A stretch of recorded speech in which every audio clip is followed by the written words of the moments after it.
Let's begin with a truth, one that is profound, paradoxical, and sometimes so painful it's hard to even say out loud. This is it. The warmest people are often the coldest when they finally decide to leave. The most devoted people are often the ones who walk away the most decisively. And the most empathic people sometimes vanish from your world one day without leaving a single explanation. Have you ever witnessed this? Maybe you've seen someone who was always there when you needed them, always willing to listen, to place a hand on your shoulder when you were hurting, to offer comfort when you were exhausted. And then one day, they're gone. No text, no call, no goodbye. What does that feel like? Maybe you don't just feel hurt, you feel confused, hollow, and sometimes as if a part of your world has gone silent forever. But here's what matters most to understand. This isn't indifference. It isn't cruelty. And it certainly isn't simply ghosting, the way society tends to label this kind of behavior.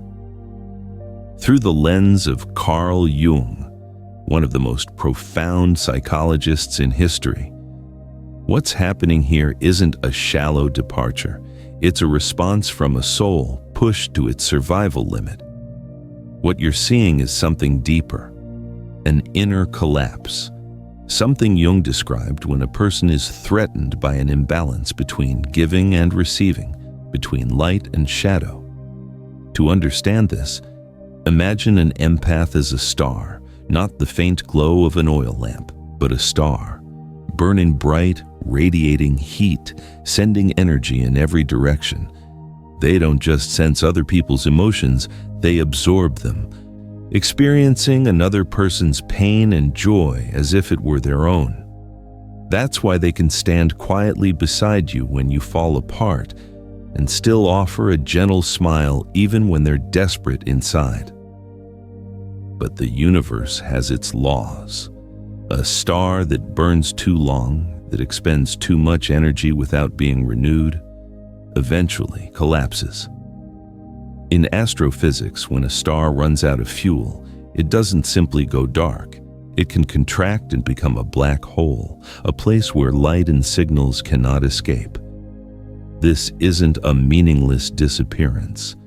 It's a profound transformation of energy. Psychologically, when an empath lives in a state of constant giving, with no recovery, no personal boundaries, their inner balance gradually breaks. Like a stream of spiritual energy drained to the very bottom. Their psychological system gets pulled to a point where they can no longer communicate, connect, or explain. That is the moment they disappear, not in rage, but in a final act of self-preservation. Some people call this betrayal. The one left behind asks, why? Why would the person who understood me the most abandon me at the moment I needed them most? But those quick conclusions don't see the full picture.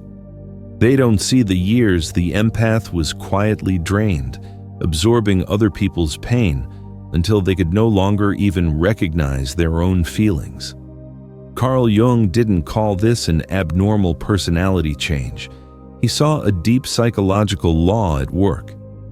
He called it Enantiodromia, the principle that when a psychological tendency is pushed to an extreme, its opposite in the unconscious will eventually rise to restore balance. That's why someone who was once warm can become silent, distant, even cold, not because they chose to, but because an inner equilibrium has become unavoidable. And if you're listening to these words and you feel your chest tighten, if you recognize this in yourself, or if you're standing in the empty silence an empath has left behind, hear this. This is not the end. This is an invitation to go deeper into the part of the soul you've never truly dared to face. In this video, we won't judge, we won't blame. We will step together into the depths of Jungian psychology to decode the mystery of silence and to understand that sometimes disappearing isn't the act of a bad person, but the only way a good person can survive.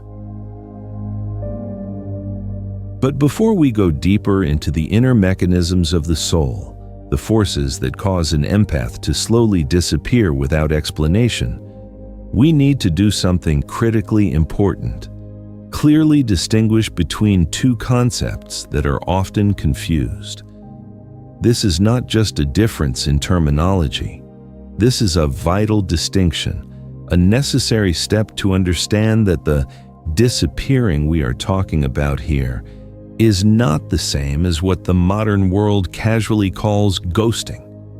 The term ghosting, according to today's language, is commonly used to describe leaving without explanation, without a message, without a goodbye. It's a cold label, often applied to those seen as irresponsible, cowardly, or simply unwilling to face a relationship directly. But when we apply this word to an empath, a soul exhausted after years of giving more than they received, it becomes a painful and cruel misunderstanding. It ignores an intense inner process that has been unfolding for years before the silence ever begins. Pause and reflect on this for a moment. Ghosting is usually a strategic choice, a way to avoid conflict, a way to escape discomfort. People do it because they feel awkward, ashamed, or unwilling to deal with the consequences of their words. But an empath's disappearance is not a strategy. It is a symptom of a profound inner collapse, not an act of attack toward the one left behind, but a desperate attempt to preserve the last remaining fragments of inner energy. Why does this happen? Why would someone who once felt like your lifeline, always giving, always enduring, always standing firm when you felt overwhelmed, leave you this way? To answer that, we must first have the courage to look directly at the price an empath pays. Carl Jung, who devoted his life to the study of the deep psyche, did not see empathy only as a gift. He recognized that when someone gives without receiving, when they absorb others' emotions to an extreme, without inner boundaries, empathy ceases to be a gift. It becomes a psychologically toxic way of living. An empath who exists in this state pays with the three most precious things in a human life. The first is the depletion of vital energy. This is not simple tiredness after a long day. It's not the desire to rest for a few hours. This is exhaustion of the soul, of psychological energy itself. Empaths connect to others not only through understanding, but through deep feeling. They nurture, soothe, and heal others using their own life force as if they were a charging station for the entire world. But when nothing flows back to replenish them, that energy source runs dry. There is no incoming stream left to restore what has been given. The second cost is the erosion of personal boundaries. For empaths, the line between me and you becomes blurred. Their emotions and the emotions of others blend too easily, dissolving into one another. They don't just listen to your story, they become it. They absorb pain, sadness, and chaos as if it were their own emotional state. Over time, these absorbed emotions accumulate, remain unprocessed, and trap them inside an emotional current where they can no longer distinguish what belongs to them and what does not. And the third and most devastating cost is the dissolution of the self. When you devote your entire emotional capacity to others, you slowly lose your sense of who you are. You forget what you want. You no longer know how you truly feel. You only know how to mirror the emotions of others. You become a reflection of their needs, until one day, standing alone in the dark with no one left to reflect you, You no longer recognize yourself. Pause here for a moment. I want to ask you this sincerely. Have you ever felt this weight? The sensation of pressure in your chest, of shoulders tensed from carrying too many emotions that aren't yours? The feeling of being so drained that there isn't a single drop of energy left for yourself? If your answer is yes, then you are not alone, and you are not hurting over something superficial. You are witnessing what Jung described as a deep psychological reaction. When the ego is depleted, when boundaries collapse, when energy is drained to its limit, the psyche seeks self-preservation. This is not leaving out of hatred or indifference. It is a wordless cry for help from the soul. That silence, therefore, even though it wounds the one left behind, is at its core a final attempt to find oneself again, to escape a state of existence that has become unbearable. This is not random behavior. It follows a fundamental psychological law that Jung devoted his life to studying, a law as powerful as gravity itself. And understanding this law is the key that allows us, whether we are the one who leaves or the one who stays, to navigate the storm instead of being consumed by it. So what is this psychological law, really? What force is powerful enough to turn a heart once radiant with love into a block of ice in a single moment? To answer that, we have to return to one of the most fundamental and most profound concepts Carl Jung borrowed from ancient philosophy and brought into psychology. Enantiodromia, the transformation into one's opposite. The word itself may sound like an abstract academic term, but its essence is so familiar that we encounter it in the natural rhythm of life itself. Heraclitus, the ancient Greek philosopher, once said, "Everything flows, nothing stands still." And when something is driven to its extreme, it does not continue forward. It turns into its opposite. This is not just a poetic observation about seasonal change, about day turning into night or summer, laying the groundwork for winter. According to Jung, it is a deep operating principle of the human psyche. In psychological terms, Enantiodromia describes the emergence of an opposite force from the unconscious over time, when one extreme tendency dominates a person's conscious life. When one pole rules for too long, an opposing force begins to accumulate in the unconscious, growing stronger and stronger until it eventually erupts, rebalancing the entire psychological system. Now apply this law to the inner tragedy of the empath. Look back at their life before they disappeared. It was no longer a delicate balance between giving and receiving, between feeling and being supported. It was a radically one-sided existence. In Jungian terms, they lived almost entirely through the feeling function. They experienced the world through the heart. They evaluated meaning through harmony, through connection, through emotional attunement with others, while paying little to no attention to any opposing psychological function. And to sustain that way of living, they had to suppress other essential parts of themselves: thinking and the instinct of self-preservation, the very capacities that establish boundaries, assess risk, and protect against exhaustion. These parts were pushed into the unconscious, neglected, silenced, to the point that they no longer appeared in conscious awareness at all. You can imagine their psyche like a rubber band stretched relentlessly in the direction of feeling. Every time they said yes when they wanted to say no, every time they smiled while swallowing their own tears, every time they erased themselves to rescue someone else, the band stretched tighter. And then one day, it was stretched beyond its limit, and snapped back with violent force.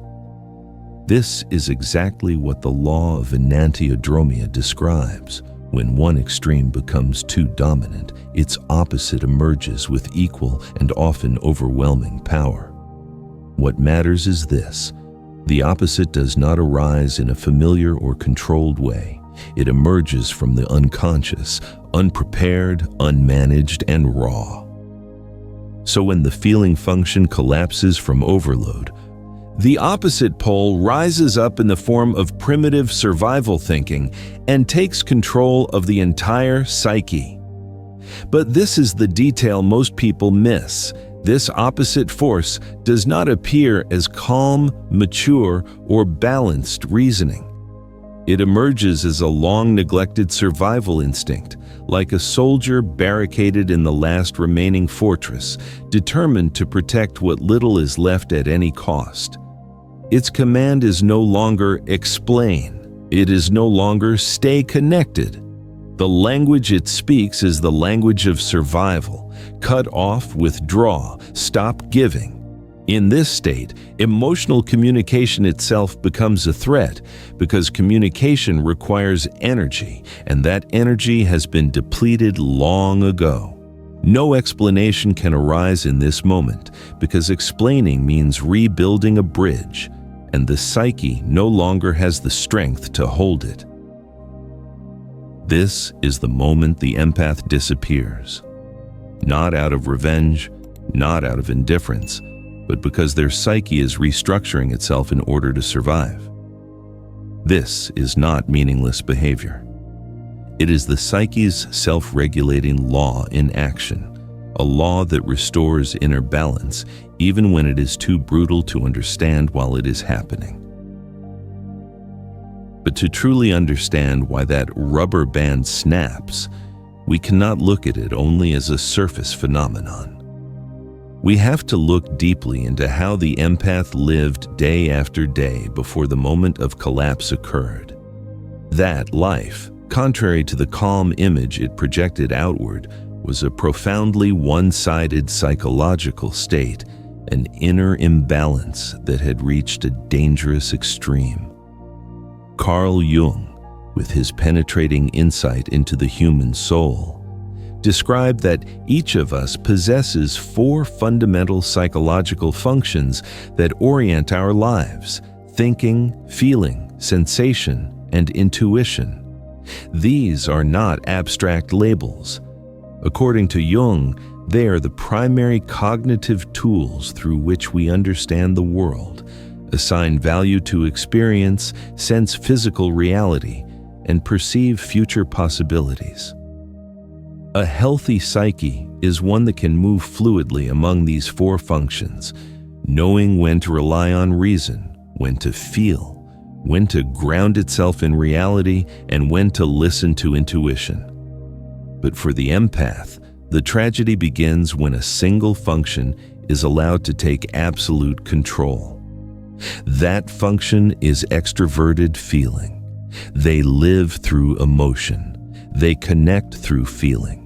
They evaluate everything through harmony, through attunement to others, through emotional resonance, while paying little or no attention to opposing psychological functions. Imagine this as living without a psychological skin. Other people's emotions do not just touch you, they seep into you, sometimes dissolving into you entirely. For empaths, engaging with the world is not primarily a matter of logical analysis or rational thought. It is felt experience.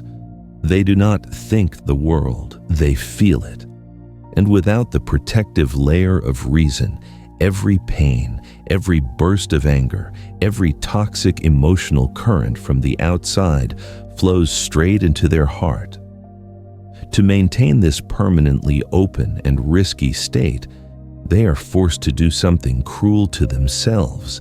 They repress all opposing voices, the other psychological functions, into the prison of the unconscious.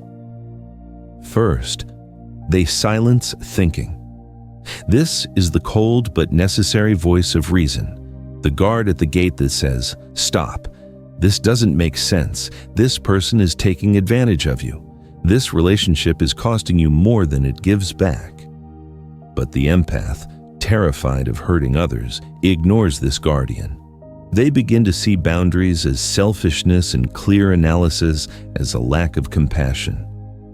Next, they reject sensation, the voice of the body and physical reality. It screams through aching shoulders, through a racing heart, through exhaustion that cannot be put into words. "I'm tired. I need rest. I can't endure this any longer." But empaths often disconnect from their own bodies in order to continue meeting the emotional needs of others.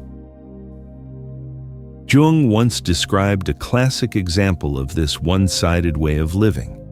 An American businessman who poured all of his life energy into his work while neglecting every other aspect of his psyche. When he retired, when there was no job left and no role to sustain him, he collapsed completely into a severe form of hypochondria, one that could not be cured because his body and psyche had become disconnected. The mechanism here is identical to that of the empath. You cannot live forever on only half of yourself. The other half, starved and repressed in the unconscious, will eventually revolt. And the price of this one-sided existence is a quiet, unnamed pain with devastating power. First comes the loss of the self. The empath becomes an emotional chameleon, merging so deeply with the pain of others that they forget who they are. Personal desires, private interests, even basic emotions like anger or sadness are buried beneath the weight of other people's needs. When you give all of your emotional capacity to others, you forget how to feel yourself. Second is the depletion of vital energy. You can imagine psychological energy as a river. But for an empath living one-sidedly, that river flows only in one direction, outward into the sea with no tributaries flowing back in. Every forced smile, every hour spent listening, every attempt to heal drains the river a little more, until only a dry riverbed remains. And then comes the most painful paradox: isolation within connection, even when surrounded by people they care for. The empath may be the loneliest person in the room. They understand everyone else's emotions, yet no one understands the weight they carry. They are connected to the entire world and disconnected from themselves. And it is precisely at this point, when imbalance reaches its peak, when the river has run dry, and when the voice of reason can no longer remain silent in its underground cell, that a psychological coup from the unconscious becomes inevitable. This is not a choice. It is the operation of the psychological law Jung called Enantiodromia, the moment when the repressed opposite rises up to restore balance to the psyche, even through the most violent means. So when the inner dam finally breaks, when the feeling function, the very bridge that once connected them emotionally to the world, collapses completely, where does the empath go? They do not vanish into nothingness. They retreat into a deep inner fortress of the psyche, a realm Carl Jung called nigredo. This is a dark, chaotic, and painful phase, yet it is an essential stage in a profound process of psychological transformation.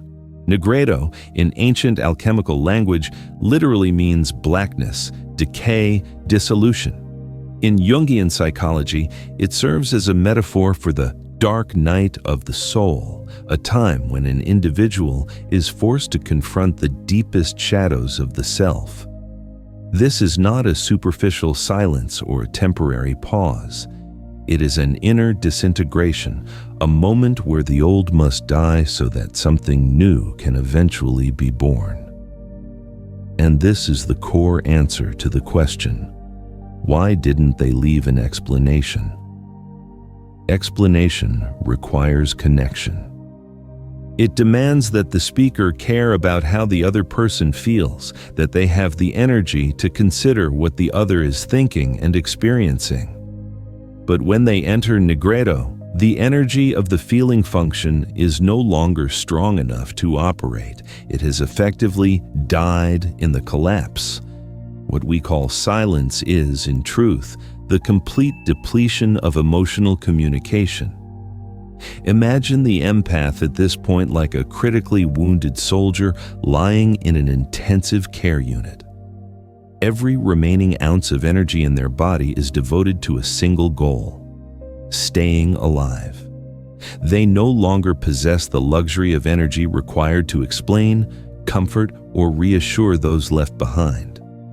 Any attempt at communication now is like forcing a person who is bleeding out to run a marathon.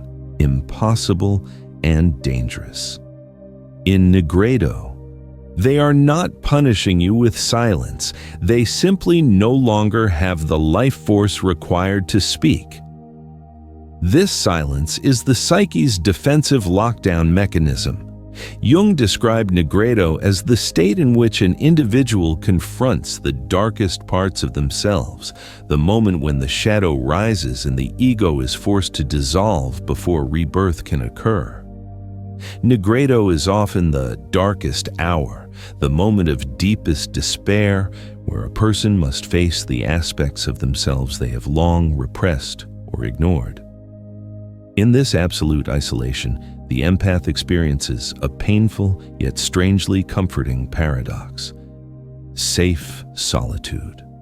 For the first time in years, the walls of silence no longer feel like a prison. They become a refuge. No one judges them. No one demands that they smile. No one drains what little energy remains. They are finally allowed to step out of the role of the good one and face something far more frightening, but far more real: themselves, the self that had been buried beneath countless other people's needs. And yet, within this eerie stillness, another part of them begins to awaken: survival thinking. It emerges as a cold, sharp voice, not to connect with others, but to protect what remains of their psychological life. Judgment is no longer directed outward. It turns inward, confronting the parts of the self that were abandoned for far too long. And this is what I want to ask you right here in this quiet space. Have you ever been in that moment? The moment when you wanted to speak, wanted to explain, but your throat closed and you realized anything I say will be useless. Have you ever accepted being seen as the villain, being misunderstood as cold or cruel, simply to protect the last fragment of your peace? If you have lived through this storm of silence, allow yourself to look back at it. Don't be afraid of remembering. Writing it down can be the first step toward stopping the self-judgment. Nigredo is a brutal phase. The empath within it may feel as though they are falling endlessly into a bottomless black hole, disoriented, stripped of identity, wondering whether they will ever be able to love again. But Jung, with the wisdom of one who had walked through darkness himself, reminds us, there is no awakening without pain. Nigredo is not the end. It is the cocoon. Inside that dark, quiet, constricting cocoon, a silent alchemical process is unfolding, separating the authentic self from the masks once worn to please others. In Nigredo, the empath learns the most fundamental lesson of inner rebirth, turning away from the weight of the entire world, and for the first time, daring to face and hold the deepest pain of their own soul. So what emerges from the Nigredo cocoon? What appears after the empath has fallen through the deepest darkness? Do they return as the person they once were? The one who smiled effortlessly and carried the weight of the world? Do they simply rest for a few months, recharge, and then come back as before? No. that former self has died. And strangely enough, that is good news. The empath who steps out of the darkness is not a replica of who they once were, but an entirely different being. In Carl Jung's psychology, this journey is called individuation, the movement toward wholeness. It is not merely recovery, it is inner rebirth, the integration of parts of the psyche that were once fragmented and opposed into a more stable, unified whole. There is a quote often attributed to Jung that you may have heard, "I'd rather be whole than good." This is not a cold declaration. It is a reminder that genuine love begins with accepting and understanding the entirety of oneself, including the darkest parts. To reach this state, the empath must do something that once terrified them more than anything else: learn to be cruel in a different sense, not cruel in the way of malice, but through holy cruelty. This is the ability to say no in order to protect life itself, not to hurt others, but to prevent the self from being completely consumed. In this phase of rebirth, the task is not to eliminate the darkness, but to invite it to sit at the round table of the soul. The empath learns to bring back survival thinking, the strong, rational capacity that was once pushed into the unconscious during their one-sided existence, not as a tyrant ruling during the storm of Enantiodromia, but as a guardian of the heart. Reason no longer fights emotion, it guides emotional energy with greater wisdom. This is true transformation. Before, reason was seen as an obstacle to love. Now, it becomes a sharp blade that gives love value, making it durable rather than easily depleted.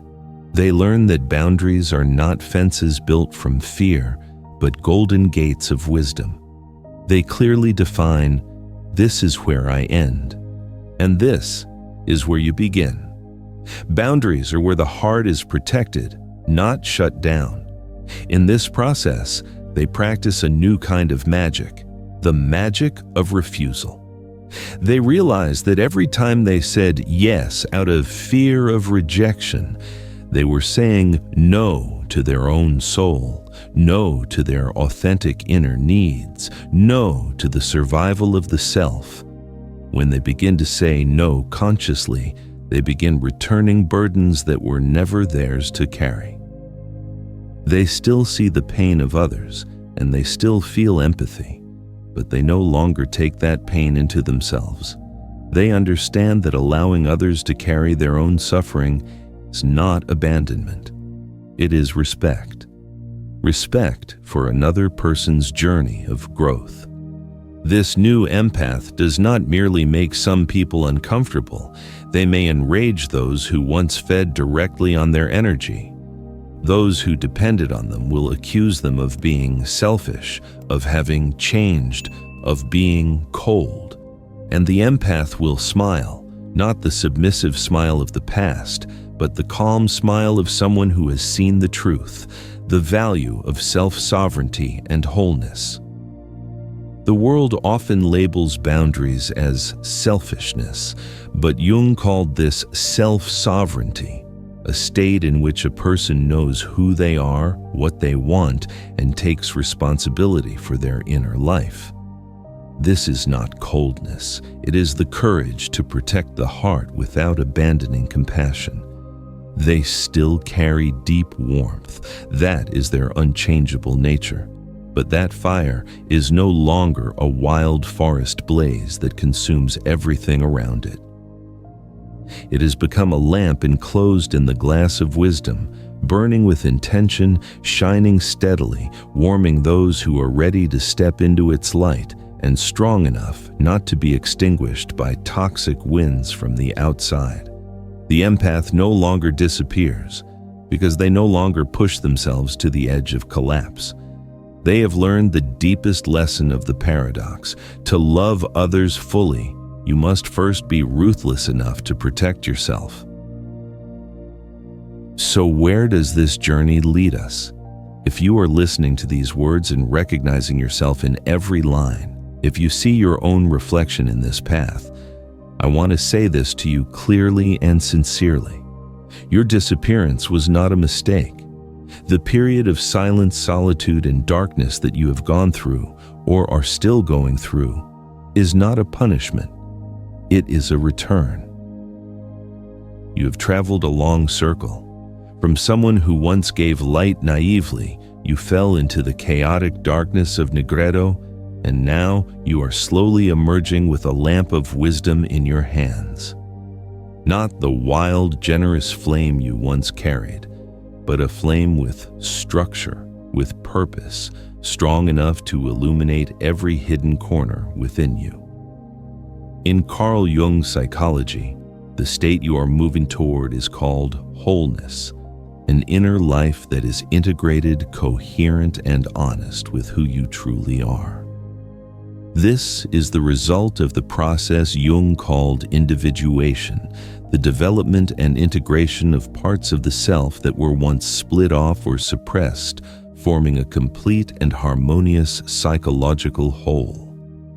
What you once perceived as wounds, the collapse of old relationships, the prolonged silence, these are all essential elements of this deep transformation.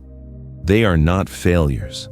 They are the difficult steps that force you to confront your ego, to understand that truth and peace do not come from serving others without limit, but from integrating all parts of yourself, both light and dark.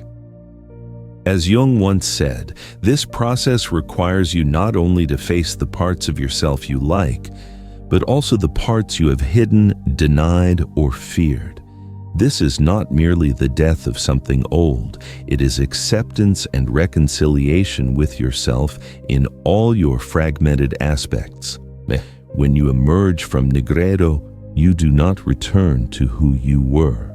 You become someone more mature, more coherent, and more fully integrated.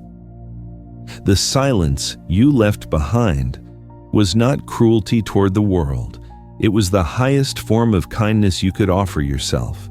Because only when you stop being available to everyone do you begin to truly be present for your own life. You did not disappear because you were weak. You disappeared to recover, to listen, and to realize that your existence can hold meaning without consuming itself. Jung once wrote, "Until you make the unconscious conscious, it will direct your life, and you will call it fate." This reminds us that self-understanding is not optional. It is a condition for inner freedom. And you paid a high price to arrive here, through tears, through misunderstanding, through the collapse of old expectations. But look at what you have now, a peace that cannot be taken from you. Eyes that can see through manipulation and unconscious patterns, and a heart capable of loving without self-destruction. You are no longer easy prey for those who seek to drain your energy. You have become a mirror of truth, not to fight the world, but to live according to your deepest truth. To those who were left behind by that silence, understand this. The empath did not leave because they hated you. They left the old version of themselves, the version that no longer had life in it. Their departure was not betrayal. It was a reminder that no one can carry another person's pain forever. And now, before they close this door and allow you to continue forward, I have an invitation for you. A small ritual of commitment. This healing journey does not end when this video stops. In truth, it has only just begun. If these words have touched the deepest part of your soul, I invite you to press subscribe, not simply to watch more videos, but as an act of commitment to yourself, that from this point on, you will no longer walk this path toward wholeness alone. If you know an empath who is struggling in the darkness, blaming themselves for having disappeared, Share this video with them. It may be the key that helps them unlock the prison of their own mind. And finally, leave your mark in the comments with these words: "My silence is my answer." Let that sentence be the end of old self-torment and the beginning of your new self-sovereignty. Thank you for listening, not only with your ears, but with a heart that has known pain. Remember this: you do not need to burn yourself to keep the world warm. The most beautiful light is the light that knows how to protect itself.